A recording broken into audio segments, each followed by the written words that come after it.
왜 우리는 하나님의 인도를 바르게 받아야 하는가? 10과 마지막입니다. 149페이지. 하나님의 뜻을 찾지만 말고 결정하고 행동으로 옮겨라. 내게는 아직 살아계신 두 분의 할아버지가 계신데 모두 화란 출신의 날카로운 지성과 강한 의지를 가지신 백발의 성성한 분들이 계시다. 피터 드영은 내 친할아버지다. 나는 앞에서도 그를 몇 번 언급한 적이 있다. 메인서 반델 후벨은 내 외할아버지다. 외할아버지는 미시건주 질랜드 바깥의 조그만 농장 지역에서 1918년에 태어났다. 참 이게 부러운, 우리나라도 이제 기독교가 100년이 넘었으니까 3대 4대 기독교 신앙이 있잖아요. 미국은 더 오래됐으니까 외가 쪽도 친가 쪽도 다 기독교적인 전통이 있는 집안인가 봐요. 그는 9아이들 중 하나였으며 내가 알기로는 어리석은 짓을 용서하지 않으셨던 분이셨다. 어린 시절 자기 친구와 함께 큰 아이들을 괴롭힘을 당하자 반 할아버지는 친구에게 걔들이 오늘 밤 또 그러기 시작하면 나는 그 중에 작은 놈을 사정없이 두들겨 팰 거야. 걔가 넘어지면 내가 그 놈을 붙잡고 있어 라고 말했다. 지금 반 할아버지를 생각할 때 나는 내가 목사가 된 것을 그가 얼마나 자랑스러워하는지 자신의 모든 손주들과 증손주들에게 얼마나 따뜻하게 웃어주시는지를 떠올린다. 하지만 나는 또한 그 옛날 누구도 결코 할아버지에게 시비 걸 생각 따윈 하지 못했을 거라는 걸 알 만큼 그를 보아왔다. 약간 정의롭고 좀 약간 그런 성격이 불같은 분이셨나 봐요. 반 할아버지는 중학교 이후로도 학교를 가지 못했지만 배우는 걸 결코 그만두지 않았고 또 정말 열심히 일했다. 1918년생이니까 우리도 마찬가지지만은 그 시절에는 학교를 못 다녔잖아요. 그렇죠? 학교를 거의 못 다니고 글자를 몰랐잖아요. 많은 부분. 그런 시절에 이제 외할아버지가 살았다는 거예요. 12살 무렵 대공황이 시작되었을 때 그는 농장과 급료를 녹색 땔감으로 대신 받던 읍내 설비 가게 양쪽에서 일하고 있었다. 16인가 17살 때 친구와 함께 그랜드 레피지의 아메리칸 시팅 회사에서 일자리를 구하기 위해 갔다. 아침부터 저녁까지 기다렸지만 결국 들은 대답은 오늘은 일자리가 없네였다. 그들은 다음 날도 또 다음 날도 계속 찾아갔다. 결국 담장단은 이 두 사람이 이렇게 간절하게 일하기를 원한다면 한번 시켜보기로 하죠라고 말했다. 그래서 그들은 시간당 40센트라는 의젓한 품삯을 받으면서 대공황 기간 동안 교회 비품을 만드는 일을 하는 풀타임직을 갖게 되었다. 미국의 대공황 정말 어려운 시절, 많은 사람들이 굶고 우리 IMF보다 더 어려웠던 그 시절이거든요. 그때 이제는 외할아버지는 이제 12살부터 일했다라는 거야. 돈 벌기 위해서. 근데 돈이 없으니까 너무 어려우니까 땔감으로 이제는 내 품삯을 받은 거야. 우리 옛날처럼 더 어려웠던 거죠. 그리고 17살 때 우리 고등학교 1학년 때네요. 여러분 우리의 부모님 세대는 그랬죠. 그렇죠? 그 10살 때부터 땔감 구했잖아요. 여러분들. 그렇죠? 그런 시대를 살았던 분이라는 거예요. 여러분들 공감이 갈 것 같아요. 더.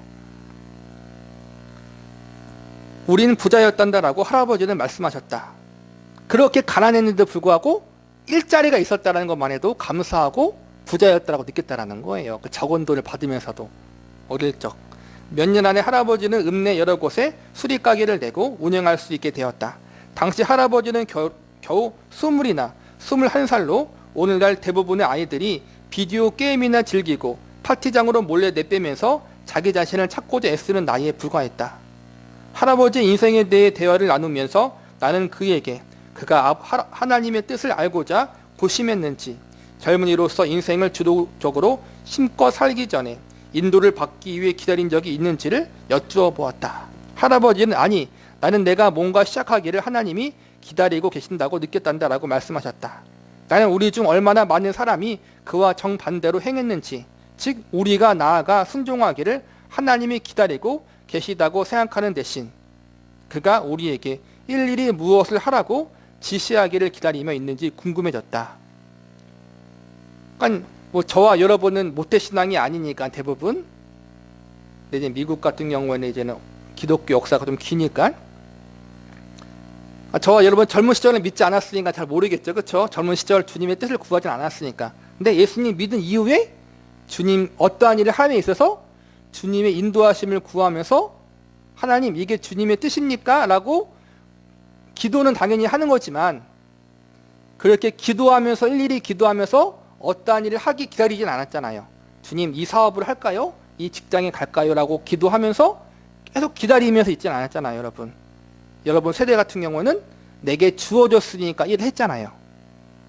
사업이든 직장이든 기도하면서 나아갔잖아요. 그렇죠? 기도하면서 기다리는 것이 아니라 기도하면서 찾아본 거잖아요. 이 직장, 저 직장, 이 사업장, 저 사업장 그렇게 했잖아요. 여러분. 오늘날은 저희 세대는 어떠냐 하면은 기도만 하고 있어요. 주님 어떻게 할까요? 이 부분을 지금 이제 저자가 지적하고 있는 거란 말이에요. 할아버지는 특히 당시 청년들을 위한 최신 프로그램이었던 기독 청장년 면려회에 대해 생각하고 계셨다. 선교단체 같아요. 할아버지는 시 청년들과 일하도록 부름받았다고 느꼈다. 유일한 문제는 그는 기독교 개혁교회에 속해 있었고 시인은 미국 개혁교회에 속한 지역교회 프로그램이었다. 그러니까는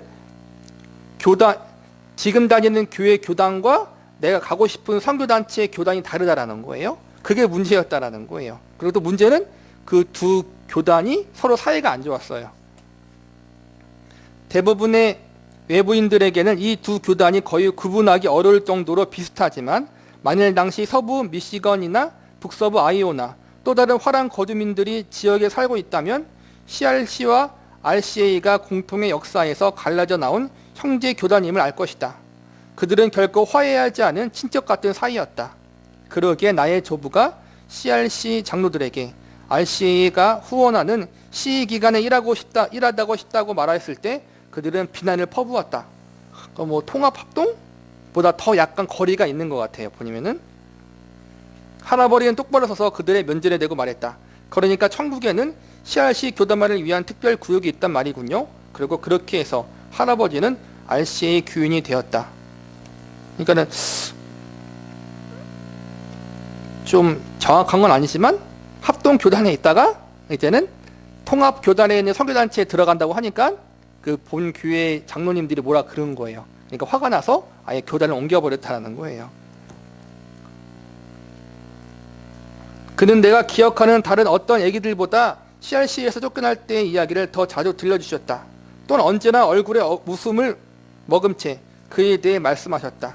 65년 이상을 그렇게 결별한 채로 지내다가 이제 다시 할아버지의 교회 콘도에 있는 훌륭한 CRC 교회로 행복하게 복귀하셨다는 것을 덧붙여야 할 것 같다. 그러니까는 오랫동안 다른 교단, 본 교단의 교회에서 있다가 아까 선교단체 때문에 옮겼다 그랬잖아요. 근데 다시 나이를 먹고 원래 있던 교단의 교회로 갔다라는 거예요. 무슨 말을 하냐면은 진리 안에 있는 교회라면은 조금씩 차이는 있을 수 있지만은 내가 이제는 크게 문제가 없다라는 거예요. 상황에 따라서.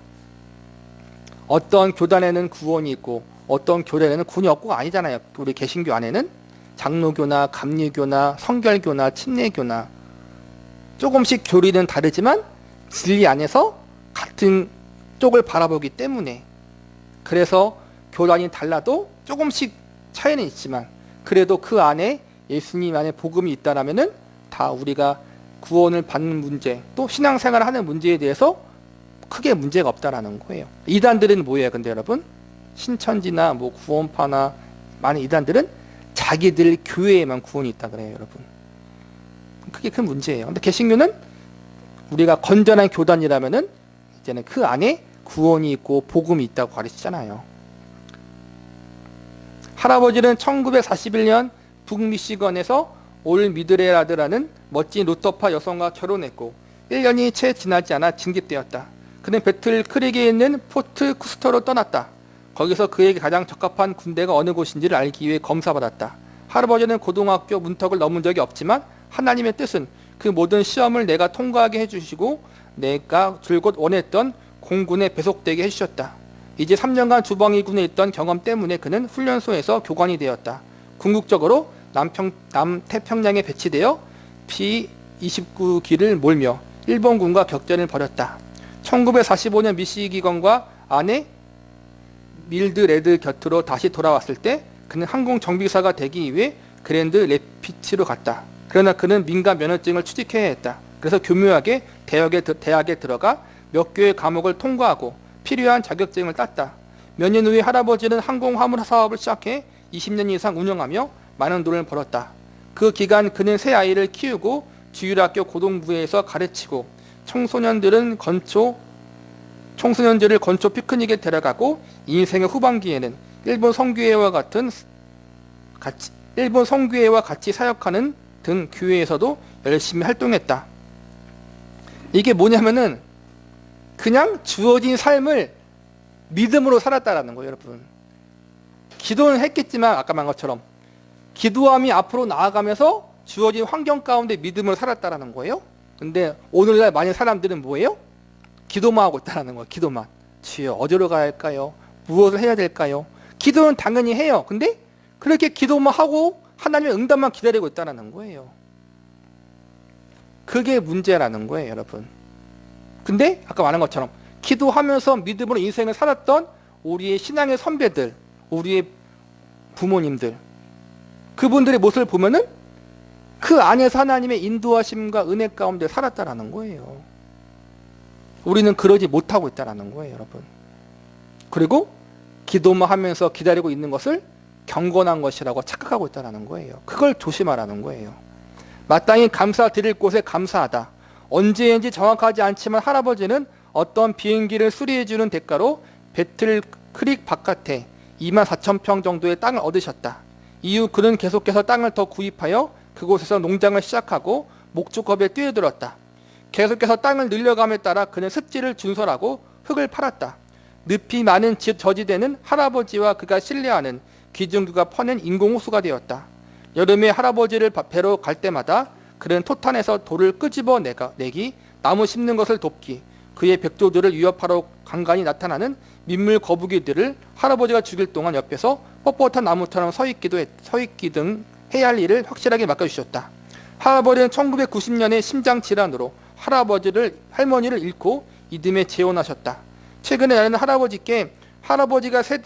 세대가 이해했던 것 중 요즘 젊은 그리스도인들이 잃어버린 게 있다라고 생각하세요? 라고 여쭤봤다. 물론이지라고 그는 재빨리 대답했다. 어떤 건데요, 할아버지? 그는 잠시 생각에 잠겼다. 마침내 입을 떼셨을 때 할아버지는 직접적으로 질문에 대답하지는 않았지만 나는 그가 말하고자 하는 요지를 알아챘다. 나는 빈털터리로 시작했단다. 그가 말했다. 현재 이루어진 이 모든 일을 바랄 만한 권리가 내게 있었을까? 물론 열심히 일하긴 하지만 나는 이것이 하나님께로부터 난 것을 알고 있단다. 풍족하고 게으르고 진부하고 만지작거리기만 한 나의 세대와 비교할 때 할아버지는 그 세대의 많은 이처럼 놀라운 분이다. 그에게도 실수는 있지만 제2차 세계대전을 거친 대부분의 사람들처럼 단 할아버지는 아무것도 안 하기보다는 뭐라도 하셨다. 그는 열심히 일했고 기회를 붙잡았으며 계속적으로 주도권을 잡고 그의 말에 의하면 뭔가를 성취하기 위해 필사적으로 찾아다니지 않고도 꽤 만족스러운 삶을 살았다. 오늘날과 그 시대에는 환경이 이끄는 대로 어찌 보면 살았을 거예요. 내게 주어진 삶 가운데 그냥. 오늘날은 뭐예요? 내게 만족을 줄 곳을 찾아다녀요. 저희 세대예요. 저희 세대. 내게 뭐가 만족이 될까? 뭔가 나에게 성취감을 줄까? 뭔가 나에게 뭐라 그럴까요? 어떠한 것을 만족감, 채워줄까? 뭔가 보람을 느낄까라는 걸 찾아다닌다는 거예요. 근데 이제는 여러분 세대, 우리 부모님, 할아버지 세대는 그냥 주어지니까 일을 했다는 거예요. 그리고 근데 참 놀라운 것은 주어지니까 했어요. 먹고 살기 위해 했어요. 그런데 그 안에서 감사하고 만족하고 하나님을 찾았다는 거예요. 오늘날 우리 세대는 어때요? 내가 만족할 걸 찾아다녀. 여기도 해보고 여기도 해보고 저기도 찔러보고 다 해봐. 그런데 만족감이 없어요. 기도만 하고 있어요. 계속. 주여 어디로 가야 할까요? 이게 문제라는 거예요. 그는 기도했지만 모든 행동을 지나치게 영적으로 해석하지 않았다. 그는 여러 번 직업을 바꿨지만 그 다음으로 가장 좋은 곳을 찾으려는 희망에서 그랬던 것은 아니다. 그렇죠, 여러분? 어른 세대들은 더 좋은 곳을 찾고자 하는 것도 있겠지만 상황에 따라서 직업을 바꿀 수밖에 없는 상황이 있었잖아요. 분명히. 가장 중요한 것은 대공황 속에서 성장하면서 그는 삶에서 많은 것을 기대하지 않게 되었고, 그렇게 적게 가졌을 때 놀랍지 않았으며 많이 갖게 되었을 때 그것이 자신의 공이 아니라 하나님의 은혜라는 것을 알았다. 워낙 어렵게 살았으니까는 기대치가 높지 않았어요. 그는 작은 것에 자족하며 만족할 줄 알았다라는 거예요. 직장만 다니고 내가 돈 벌어서 내 가족을 부양할 수 있는 것만 해도 감사하다. 이 어려운 시기에. 그렇게 살았다는 거예요. 오늘날은 뭐예요? 돈을 300 벌고 400 벌고 500 벌고 해도 늘 부족해. 여러분, 그쵸 여러분? 200을 버는 사람이나 150을 버는 사람이나 한 달에 1000만 원 버는 사람이나 늘 부족해요. 여러분. 그리스도인이 똑같아요. 여러분.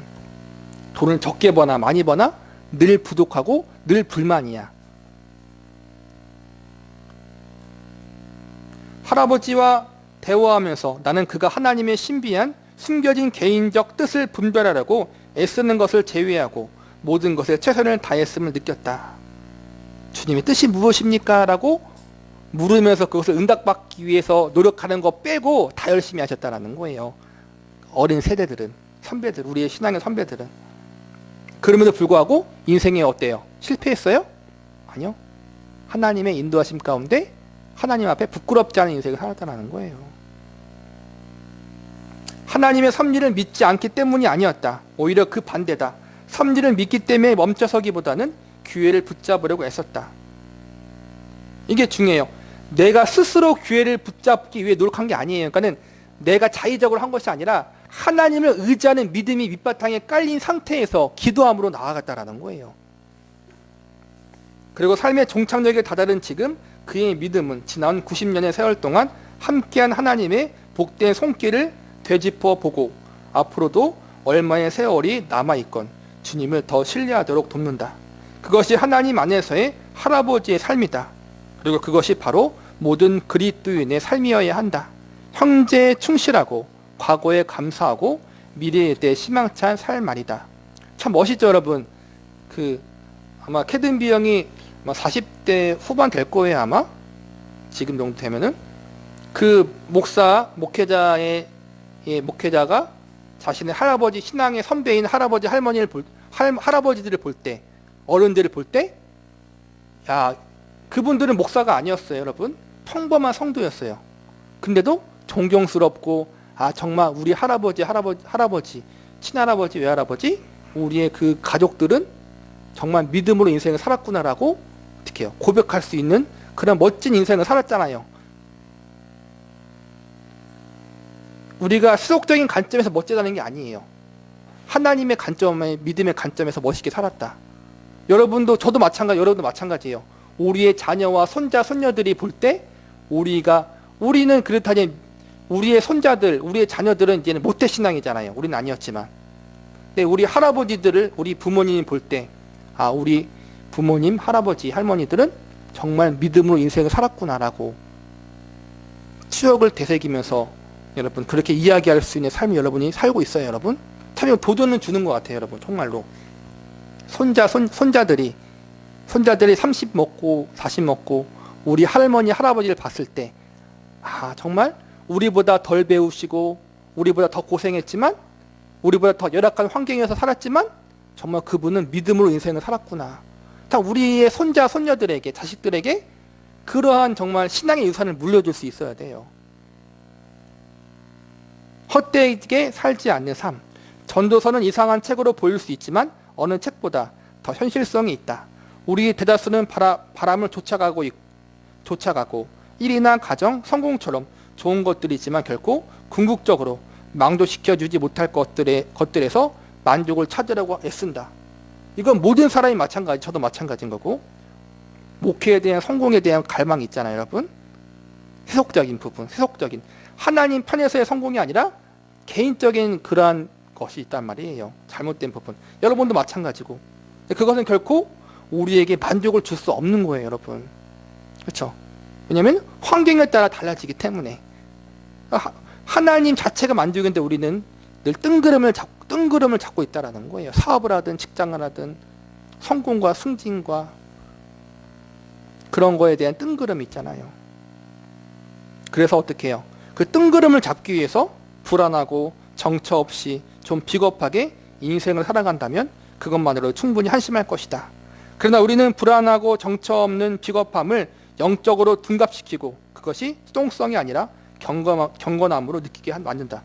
반복한 것처럼 기도하고 기다리는 것, 그런 부분, 그럴 때가 분명히 있어요. 그건 예외적인 것이고 항상 그러면 문제가 있는 거예요. 그리고 그것을 영적인 것이다, 경건한 것이다, 영적으로 민감한 것이다 라고 오해하면 절대 안 된다는 거예요. 우리는 단순히 허용된 삶을 사는 것만이 아니다. 하나님에 대한 우리의 열정은 종종 헛된 것에 대한 우리의 추구를 하나님을 통해 성공적인 것으로 만들게 하려는 열정에 지나지 않다. 그러니까 우리의 욕심인데, 우리의 잘못된 것인데 그것을 하나님께서 원하시는 것으로 포장한다라는 거예요. 거짓되게. 이걸 조심하라는 거예요. 우리는 전도서의 결론을 귀담아 들을 필요가 있다. 하나님을 경외하고 그의 명령들을 지킬지어다. 이것이 모든 사람의 본분이다.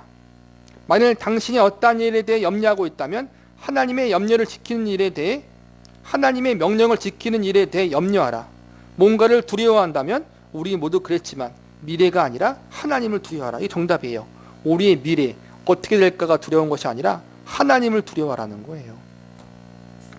하나님의 뜻은 여기에 게시된 특별한 인도나 저기에 드러난 비밀스러운 지식이 아니다. 하나님은 우리를 미궁에 밀어넣으시고 불을 끄신 뒤 자가거라 행운을 비말하고 말씀하지 않는다. 한편으로 우리는 우리 미래에 대한 하나님의 주권적 계획으로서 하나님의 뜻을 믿는다. 다른 한편으로 우리는 우리의 삶에 대한 하나님의 선한 말씀으로서 하나님의 뜻에 순종한다. 어떤 식으로건 우리는 내 마음대로 선택하는 개인적 모험, 소설에 대한 적절한 페이지로 건너뛰고자 우왕좌왕해서는 안 된다. 그러니까 내 마음대로 인생을 살라는 게 아니에요. 그게 하나님의 말씀 안에서, 원리 안에서 믿은 대로 내가 적극적으로 살라는 거예요. 우리의 삶에 대한 하나님의 뜻은 그보다 더 단순하고 어렵고 쉽다. 우리가 발견해야 하는 감추어진 비밀이 없다는 점에서 단순하다. 이게 좀 복잡한 말이네요. 하나님의 뜻은 단순해요. 어떤 점에서 단순하냐 하면은 숨겨진 게 없어요. 성경에 나왔으니까. 그 말씀에 따라 순종하면 돼요. 그런데 또 어려워요. 왜 어려워요? 우리에게 말씀하신 하나님의 말씀을 지키며 사는 게 어려워요. 그렇죠? 하나님의 뜻이 무엇인지 성경에 나왔어요. 하나님을 사랑하고 이웃을 사랑하라. 내 몸과 마음과 생명을 다해 하나님을 사랑하고 경외하라. 다 알아듣잖아요, 여러분. 쉽잖아요. 무슨 뜻인지. 근데 뭐가 어려워요? 그 말씀대로 사는 게 어려워요. 우리는 우리 자신을 부인하고 다른 사람을 위해 살며 하나님께 순종하는 것은 새 직장을 찾자 파고로 이사하는 것보다 어렵기 때문에 그런 점에서 더 어렵다. 어거스틴 말하는 거예요. 어거스틴이 말했듯이 하나님은 하나님의 뜻하시는 것을 명령하시고 하나님이 명령하시는 것을 허락하기 때문에 이것은 더 쉽다. 달리 말해 하나님은 자신의 자녀들에게 그림자 속에 감추어진 일련의 다음 단계들을 보이심으로써가 아니라 하나님의 법을 즐거워할 수 있는 마음을 주심으로 하나님의 길 안에서 걷고자 하는 의지를 주신다. 왜 기도하면서 하나님께 주의 뜻이 무엇입니까? 라고 물어요. 그러면 내가 집중하는 게 뭐예요? 하나님의 뜻을 순종하고자 집중하는 것이 아니라 감추어진 뜻을 알고자 집중하기 때문에 우리의 마음이 분산되는 거예요, 여러분. 하나님은 그러지 않는다라는 거예요. 아주 쉽게 내가 뭘 해야 될지 말씀을 통해 알려주셔요. 그리고 그 말씀에 순종할 수 있도록 우리가 역량과 모든 걸 집중할 수 있게 하신다라는 거예요. 따라서 일의 결국은 이와 같다. 하나님을 위해 살라. 성경에 순종하라. 내 자신보다 다른 사람을 먼저 생각하라. 거룩하라. 예수님을 사랑하라. 그리고 이 모든 것을 행하면서 그 외의 모든 것은 원하는 대로 원하는 사람과 원하는 곳에서 마음껏 하라. 그러면 하나님의 뜻 안에서 걷고 있을 것이다. 이게 중요한 거예요. 여러분, 앞에 전제가 뭐예요? 하나님을 위해 사는 거고, 성경에 순종하신 거고, 이웃을 사랑하는 것이고, 예수님을 사랑하시는 것이고, 이게 다 되면은 그 사람은 뭐예요? 하나님의 사람이에요, 여러분. 하나님의 사람이 마음 가운데 품고 행하는 건 뭐겠어요? 다 거룩한 일이겠죠? 그게 전제예요, 여러분. 우리가 오늘 배운 이 말씀처럼 우리가 집중하고 힘써야 할 부분은 하나님 나에게 알려주신 성경 말씀이에요, 여러분. 그 원리에 따라 살아가는 것에 힘쓰시고 그거에 따라서 여러분이 더 뭐랄까요? 열심히 헌신하시길 바라요. 엉뚱한 것에 우리의 역량과 우리의 체력을 소모하지 말라는 거예요, 여러분.